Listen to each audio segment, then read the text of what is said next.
In this video, I'll be giving you a step-by-step guide on how you can transfer money using the Ria mobile app. I'll be sharing with you the different delivery methods and the different payment methods that you can use to pay for your transfer. If you wish to support my channel, you can use my referral link in the description of this video to sign up, and then you download the mobile app from the Play Store or the App Store. Now once you're signed up, just go ahead and log into the mobile app. Then go ahead and hit send.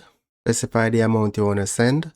It shows how much recipient will receive, or the delivery method. You can choose between a cash pickup and a bank account deposit.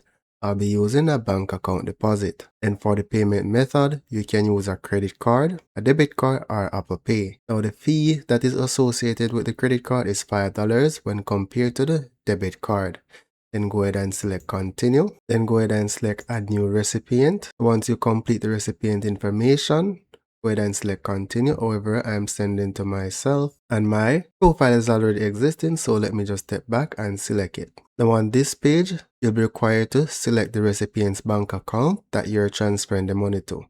Then go ahead and select continue. Go ahead and select confirm. Now they're missing some info, so go ahead and select OK to complete the additional info that they're asking. So they require a phone number.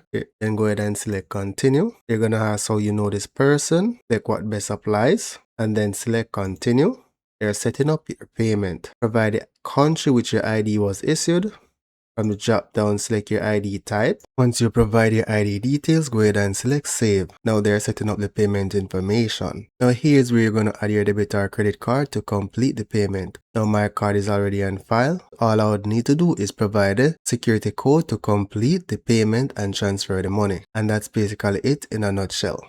Now I do not want to make a transfer at this point in time. I just wanted to share with you how you can achieve this. So that's it for now. Thank you for watching, and don't forget to leave a like or comment on this video.